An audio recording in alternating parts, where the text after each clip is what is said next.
So let's talk devices in schools. Whether we're for or against them, they're a reality. And as we think about success, just because we put a device in the hands of kids, we can't assume learning miracles are going to happen. And more often than not, we put the cart before the horse. We make sure that we have access to the device, but the supporting elements are not in place. So what I'm going to do is talk about 7 specific strategies, areas of support that can be put in place to make sure that we make them get the most out of devices. And what that really means is how are devices being used to support learning for our kids, not to drive instruction or to drive other elements of culture. So as we think about these 7 elements, let's look at number 1, infrastructure. You have to have the plumbing in place before you go out and purchase devices or before you go bring your own device. You have to make sure that you have enough access points, that the Wi-Fi is strong enough, because there's nothing more frustrating for teachers or kids when they have a device and they do not have access to reliable internet. So infrastructure could be devices, it could be the Wi-Fi, it could also be areas to charge devices. Number 2, a shared vision.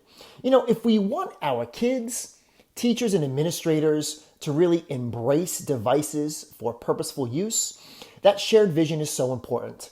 When we went Bring Your Own Device many, many years ago, almost 10 years ago, teachers, students, administrators, community members helped us develop that shared vision. That vision should focus on the why do we want our kids to use devices? How will the use of device actually improve outcomes for our kids? And what outcomes are we looking for? So that aspect of shared vision, it's so important to get our kids part of that process because they're the ones ultimately that we need to leverage to make sure that they're keeping their peers in line. Number 3, a strategic plan. A plan is so important because what are we trying to accomplish with devices? Improvements to learning. So that plan has to be focused on how will pedagogy change? How will we assess our pedagogical capacity? How will we change assessments? How will student work change? How will there be accountability for the fact that we want our investments either in devices or our investment in time to go bring your own device to make sure that it is implemented with fidelity. Number 4, we're looking at policy development. You don't have to create new policies. Schools and districts have so many policies on the books. What we did was we just adapted those policies. So, when you think about devices, whether it's one-to-one or bring your own device, adapt your current policies. Yes, you need waivers. Yes, you need acceptable use. Maybe that has to be strengthened, but you don't have to go and create brand new policies. Develop, evolve, adapt the ones you already have. Number 5, professional learning. I work with so many schools and districts across the world that have invested in devices, and there has been no training for teachers. Equally as concerning is the lack of training for administrators. There has to be ongoing job-embedded support to ensure that teachers are comfortable with how to empower kids to use devices and also to ensure that administrators are in a position to provide good feedback and support to teachers. When we went Bring Your Own Device, we made sure we did PD for a year but prior to get it right. But then ongoing, it was, again, after that, ongoing job-embedded to make sure it was successful. Number 6, student programs.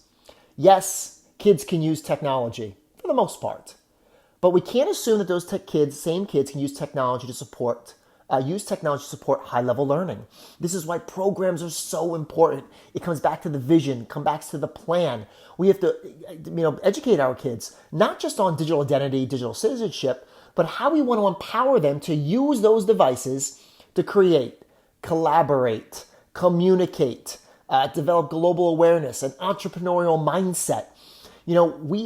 I went down and worked with every single middle school kid, starting in 6th grade. I worked with every student group in every grade level in my high school to make sure that kids knew what the expectations were.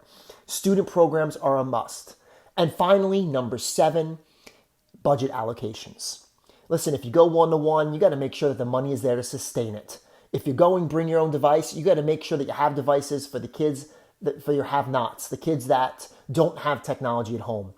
You also have to think about how you're going to put money aside to provide for the kids that don't have Wi-Fi at home. So when we think about the expense, when we think about whether it's bring your own device, we had Chromebooks for every kid on our free reduced lunch list that could sign out a Chromebook anytime they wanted and keep it like a library book. So whether you're going one-to-one or bring your own device, you got to put money aside for PD, for devices, and for Wi-Fi. We put routers on the outside of our buildings so kids could get Wi-Fi access outside of the school day. So again, quick recap, 7 strategies to get your devices to really live up to expectations, get the infrastructure in place, establish a shared vision, create a strategic plan focused on learning, develop policies, don't create new ones, evolve them, provide ongoing professional learning support, invest in student programs, and make sure you have the budget allocations. That's it for today. If you got any feedback, please share it on social media.